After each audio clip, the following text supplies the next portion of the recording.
wabarakatuh. Kita berjumpa lagi di acara Q&A with Healthies and Dokmin di Puskesmas Jatikalen. Jadi ini bisa dimulai ya dok? Ya. Pertanyaan yang pertama, apa sih dok perbedaan UGD 24 jam sama rawat inap? Jadi untuk healthy semua perlu diketahui bahwa bedanya untuk UGD 24 jam dia itu hanya melayani kasus-kasus kedaruratan yang sifatnya adalah sementara. Sedangkan untuk layanan rawat inap itu pasien itu atau healthies itu bisa dilakukan pengobatan lebih lanjut setelah dari kegawat daruratannya itu teratasi, terstabilisasi dan dia memang membutuhkan perawatan lebih lanjut untuk menginap, itu bisa dilakukan. Akan tetapi untuk Puskesmas Jatikalen per 2 Juni ini kita masih baru bisa membuka untuk layanan yang sifatnya adalah UGD atau kegawat daruratan yang 24 jam saja.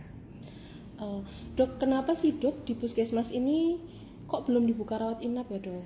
Ya, jadi begini, memang untuk rawat inap itu sangat diperlukan sebenarnya untuk di Puskesmas Jatikalen karena memang mengingat perifer kondisinya adalah agak jauh dari kota satelit misalnya seperti Kertosono atau Nganjuk kota ataupun dari Jombang atau Ploso, sehingga sebenarnya masyarakat Jatikalen sangat memerlukan itu. Akan tetapi secara lega artis atau keabsahan, jadi memang Puskesmas Jatikalen itu tidak bisa langsung untuk membuka adanya layanan rawat inap 24 jam karena diperlukan semacam SK Bupati yang memang kami belum bisa dapatkan, kemudian adanya kerjasama atau assessment dengan BPJS, kemudian adanya fasilitas kesehatan yang memang belum ada semacam instalasi pengolahan limbah atau IPAL, dan kemudian adanya beberapa SDM atau sumber daya manusia yang memang kami belum punya,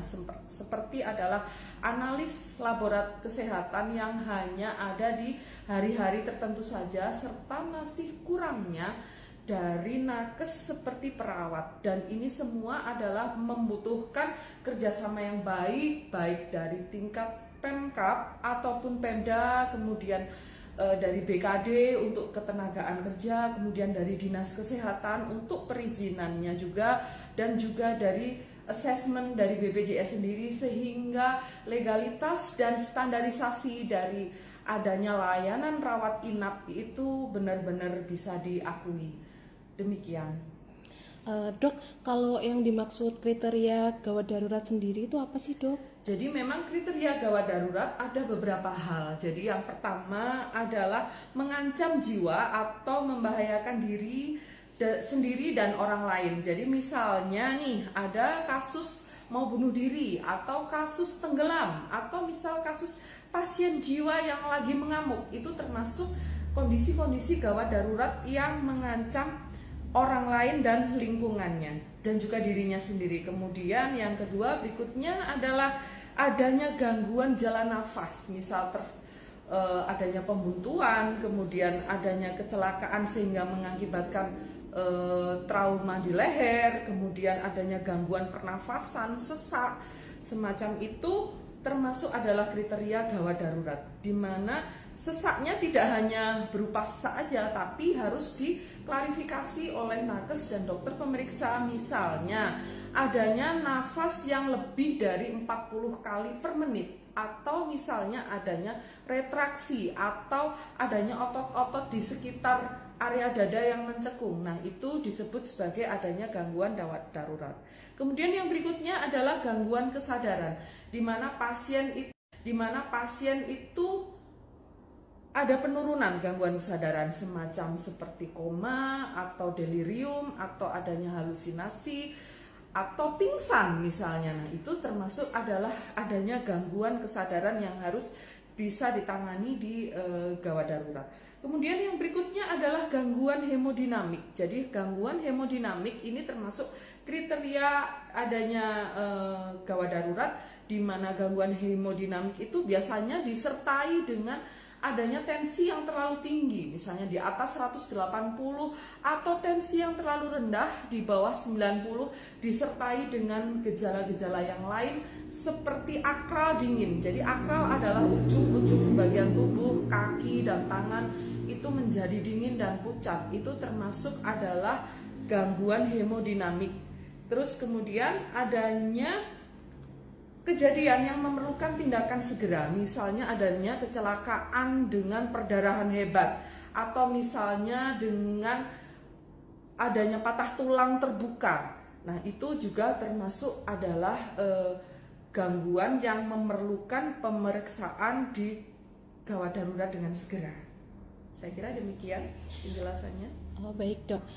Kira-kira nanti manfaatnya apa ya dok UGD 24 jam ini bagi masyarakat setempat? Baik, jadi untuk adanya pembukaan unit gawat darurat di Puskesmas Jatikalen, saya kira akan memberikan manfaat yang luar biasa banyak, mengingat memang daerah Jatikalen ini termasuk perifer yang agak jauh dari pusat kesehatan di kota-kota. Jadi paling tidak akan meminimalisir adanya angka kesakitan dan angka kematian di Kecamatan Jatikalen, karena apabila ada kasus-kasus yang memang memerlukan segera penanganan bisa dilakukan di Puskesmas Jatikalen, misalnya adanya pasien-pasien dengan kejang demam, atau misalnya pasien dengan diare dan disertai dengan dehidrasi berat, atau misalnya pasien dengan stroke. Minimal dilakukan dulu penanganan di unit gawat darurat kami untuk nanti akan dilakukan tindakan berikutnya seperti rujukan dan lain-lain. Demikian. Dok, ini contoh kasus ya dok ya. Kalau semisal ada pasien pingsan atau semaput, itu kira-kira bisa nggak dok nanti ditangani langsung di UGD kita? Baik, jadi kondisi semaput atau pingsan itu termasuk gangguan penurunan kesadaran. Itu adalah termasuk kondisi gawat darurat. Akan tetapi apabila nanti diperiksa ternyata tidak disertai dengan gangguan hemodinamik, seperti misalnya adanya penurunan tensi atau akralnya cukup hangat misalnya, itu adalah bukan yang ditanggung oleh BPJS. Jadi tetap kita tangani, akan tetapi kalau memang dinyatakan oleh nakes dan dokter kami itu termasuk adalah kondisi yang hemodinamiknya cukup stabil, itu berarti harus memakai tarif mandiri atau tarif umum. Demikian. Oh gitu ya dok. Contoh nih dok, kalau lagi ada kasus demam tinggi kurang dari 40 derajat Celcius, batuk, pilek, jadi pagi harinya nggak apa-apa, terus tiba-tiba sorenya dia itu demam tinggi, batuk, pilek, apakah bisa langsung dibawa ke UGD karena ada demamnya dok? Baik, jadi apapun kondisi di atas jam kerja kami, apabila ada masyarakat yang menderita sakit, termasuk adalah batuk, pilek, kemudian adanya panas atau demam yang kadang-kadang pasien tidak sempat untuk mengukur, tapi ternyata setelah diukur di UGD ternyata suhunya 38 atau 38,5 misalnya. Apakah tetap bisa dilayani dok? Jawabannya adalah tetap bisa.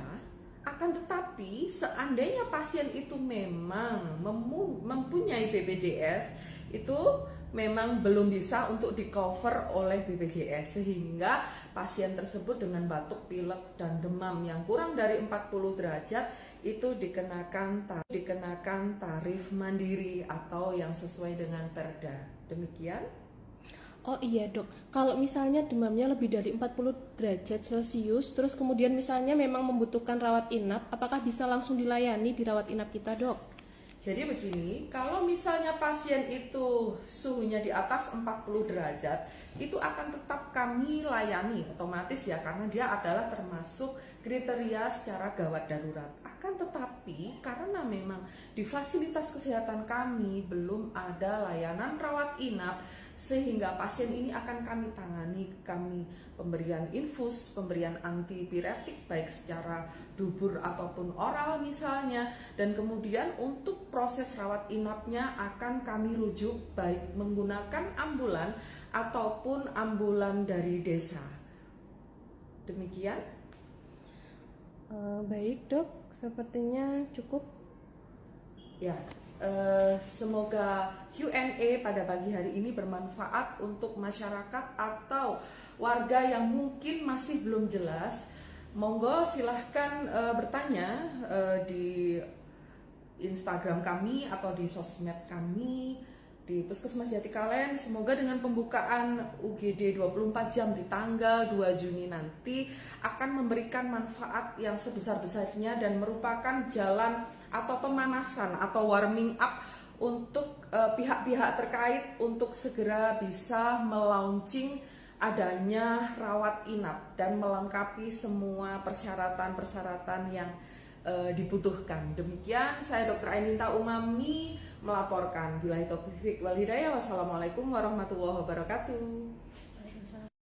Dokter, mohon izin bertanya, kalau misalnya saya sakit perut atau saya punya riwayat MAH gitu dan terjadi kumat lagi pada saat misalnya jam 12 malam, apakah saya tetap ditangani, Dok?